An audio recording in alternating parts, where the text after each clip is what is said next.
अनीता श्रीवास्तव ने लिखा है, नमन अनंत श्री जी, घनघोर दोस्ती ही दुश्मनी बनती है, ये मेरे अनुभव की गुत्थी आपने सरलता से हल कर दी। अपने लोभ और भय का दर्शन निश्चय ही मेरी अंतर यात्रा में सहायक होगा। अहो भाव। बिल्कुल, ये बात जो कोई भी जागकर जिंदगी की धारा को देखेगा उसको समझ में आएगी। दोस्ती और दुश्मनी तो एक ही सिक्के के दो पहलू हैं। घृणा और प्रेम भी एक ही सिक्के के दो पहलू हैं। राह चलते लोगों से कभी वो दुश्मनी थोड़ी हो जाती है। कभी कोई तुम्हें अच्छा नहीं लगा, कभी थोड़ा बहुत मन में हलचल हुई, इससे ज्यादा नहीं। लेकिन जब घनघोर दुश्मनी हो जाए तो उसके लिए दोस्ती भी उतनी ही गहरी चाहिए। अक्सर तुम्हारा जो सबसे प्रिय व्यक्ति होता है वही तुम्हारा सबसे ज्यादा दुश्मन बन सकता है। इतिहास ऐसी घटनाओं से पटा पड़ा है।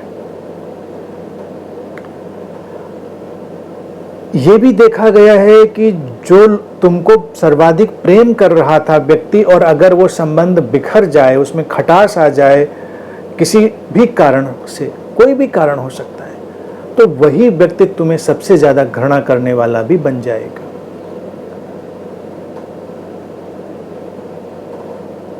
यह जीवन का एक चक्र है।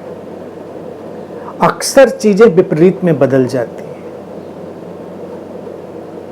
तो ये जो विपरीत में बदलने की प्रक्रिया है, इसको जब हम एक बार समझ लेते हैं तो हम जीवन जीने की बड़ी ही खूबसूरत शैली, बड़ी ही सुंदर शैली का अपने अंदर आविष्कार करते हैं। जिंदगी में थोड़ा हाशिया छोड़कर चलते हैं। दोस्ती करो, दोस्ती में थोड़ा सा हाशिया छोड़ दो, थोड़ा सा स्पेस छोड़ दो, जिससे कि कभी दुश्मनी हो तो इतनी घनघोर ना हो जाए कि बहुत तकलीफ देने वाली हो जाए।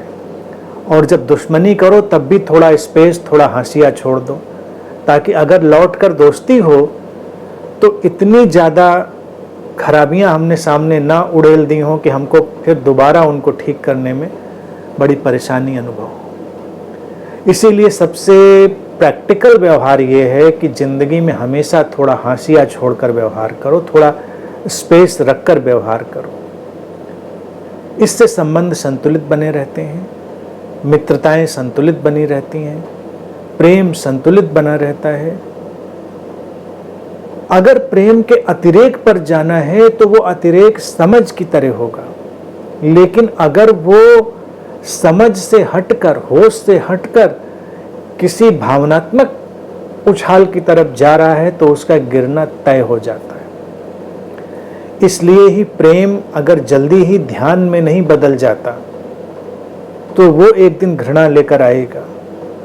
और मित्रता भी अगर एक दिन अंतर संबंधित जीवन की प्रज्ञा में विकसित ना हो जाए, मित्रता ऐसी न रहे कि हम एक दूसरे के ऊपर निर्भर हों, मित्रता हो और मित्रता के द्वार से, मित्रता के सहारे, मित्रता के पायदान पर खड़े होकर हम ये देख लें कि जीवन अंतर संबंधित है, इंटरकनेक्टेड है, इंटरडिपेंडेंट है, हम लोग साथ में जुड़े हैं और साथ में जुड़कर ही विकसित होने का ये एक आनंद है और ये जीवन की सुंदरता है। तो फिर उस मित्रता में खटास आने की संभावनाएं कम हो जाती हैं।